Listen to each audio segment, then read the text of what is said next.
went over the aisle, I met two guys I know from London. They come from a private equity firm, and actually they're here for buying content. And it was the first time I ever saw these people over here for buying abstractly content. Obviously, they were having some appointments with major exhibitors here, major publishers. So I was wondering, as rights buying is such a great, important issue for Walt Disney, do you have something like a strategic capital allocations for buying across use rights, film, book? I mean, somewhere, if this is the fair of where obviously ready-made content is available. Right. So what is your strategy? For example, when you come to Europe, that is obviously something else than buying it from Latin America. Yeah, so if you hear at the World Fair, what is your approach to that? Another good question.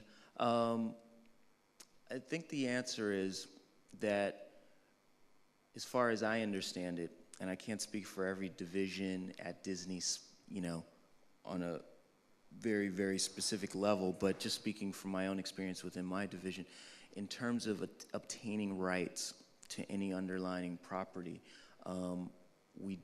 it's all about what you can negotiate. So what we try to do, if at all possible, for rights is to negotiate all rights in all territories, in all areas, in perpetuity, forever, you know, to be exploited in any kind of media that we can't exploit it in. Specifically speaking to book rights, as witness here, there's a variety of territories in which books can be sold as literary properties across the world, and distributed as such. When we acquire, on the film side, something to make into a film, it doesn't necessarily need to be with Disney's, let's call it Hyperion Group, which Disney owns, as a publisher, you know, because that could limit our ability to, you know, have things to make into movies that we think, you know, are great movies, but not necessarily great for Hyperion. So, we're flexible in terms of what rights we can and can't get, and there's some things in which you simply have less value. If I buy a book that I think can be a great movie, and I can't get the television rights, the theater rights, or the ability to perhaps publish a video game or a television series, those things are less valuable to me. So in large part, you know, we try to negotiate everything. The reason why you probably don't see a presence, although I have seen some divisions of Disney here, a large presence is probably because we try to do a lot of the work either before we get here, and then use these forums to sort of see how they're tracking outside of our specific area that we track, and then actually take the results back, and maybe use that to go out and negotiate a deal.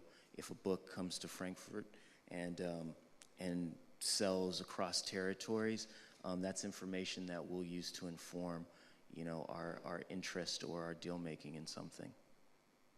Sure. I'm sorry to add another part question. As you're a public listed company at the stock exchange, I was just wondering, without looking now at your notations, how much more or less do you allocate for buying rights and licenses? Obviously, you need to have some sort of like a budgeted idea about what you're going to buy. You know, to be honest with you, I don't even know the answer. And if I did, I probably couldn't say. But you know, it's enough. It's enough to get what we want, I think.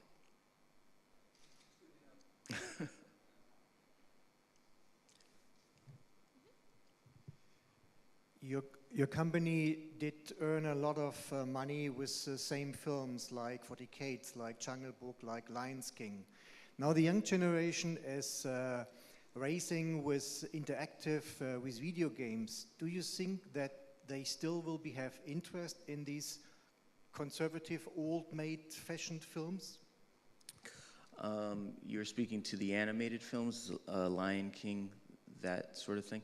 I think that consumer tastes change daily, weekly, yearly, and definitely by decade, and we're very aware of that. So I think just as an example, you see less traditional animated films or even movies that we would have made 10 years ago. We're trying to make different now. We made Tron in 1982. There's a different version of the movie Tron coming out in 2010. Lion King, which was 1994. We have Toy Story 3 that came out in 2010 and did very well. So as consumer tastes grow and change, we're trying to adapt along with it.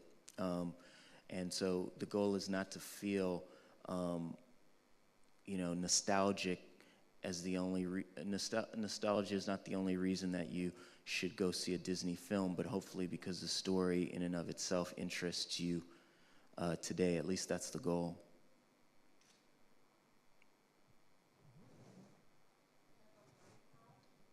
Oh yes, there's another mic there too. No problem.